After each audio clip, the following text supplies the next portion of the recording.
Honourable Speaker, we need to be very careful with this minister. Olwaleero olukiiko lw'eggwanga olukulu lubadde lwa bbugumu ababaka bwe batadde ku nninga minisitule y'ebyamasannyalaze okunnyonnyola lwaki ebyalo bingi tebinnatuukamu masannyalaze so nga gavumenti yatandikawo dda enteekateeka ey'okubunyisa masannyalaze mu bitundu by'eggwanga eby'enjawulo eyatuumibwa Rural Electrification Project.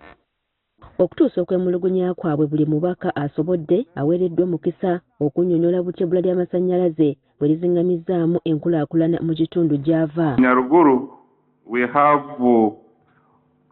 over 11,000 households with no access to the electricity grid. That translates to 61,000 people without electricity. I have 39 parishes in the constituency. The biggest percentage of the parishes, they don't have power since 1997. Ababaka abamu bategeezezza nti amasannyalaze baakoma kusimba miti kyokka emyaka gyetoolodde ng'emiti tegiteekebwako masannyalaze nga gitandise n'okugwa. Is the rural electrification program just a construction program or really a transformative action that is supposed to change the households?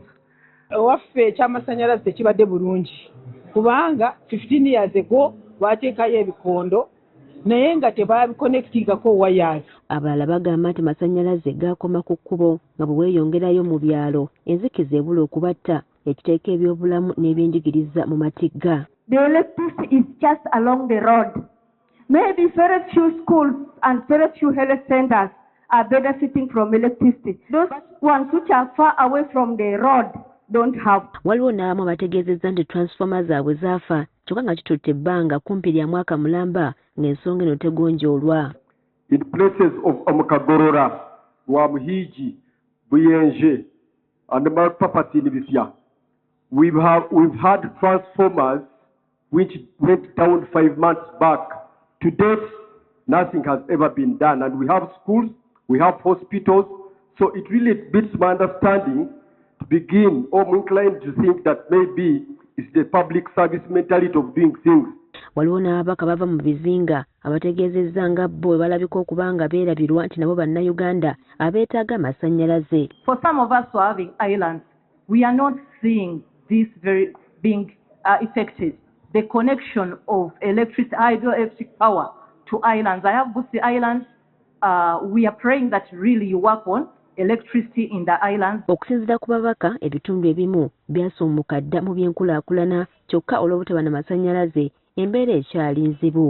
Bwe baatuwa ekibuga ne tuva ku municipality gye twalina ne tufuuka city, ekitundu kyakubisibwamu emirundi nga 8 naye ebitundu byonna ebyava eri ebyegatta ku municipality balyoke bakolemu ekibuga byonna bikyali mu nzikiza. Batuuse n'okuwa minisitule amagezi okukozesa ku ssente z'ejja masannyalaze geetunde bweru w'eggwanga ssente zivaamu bazeyambise okubunyisa masannyalaze mu byalo. Between February 2025 and March 2026, government sold power to Kenya, Rwanda, Congo, and Sudan to a tune of $72 million. That comes to 267 billion shillings. My question to the minister is, why don't you use that money for rural electrification?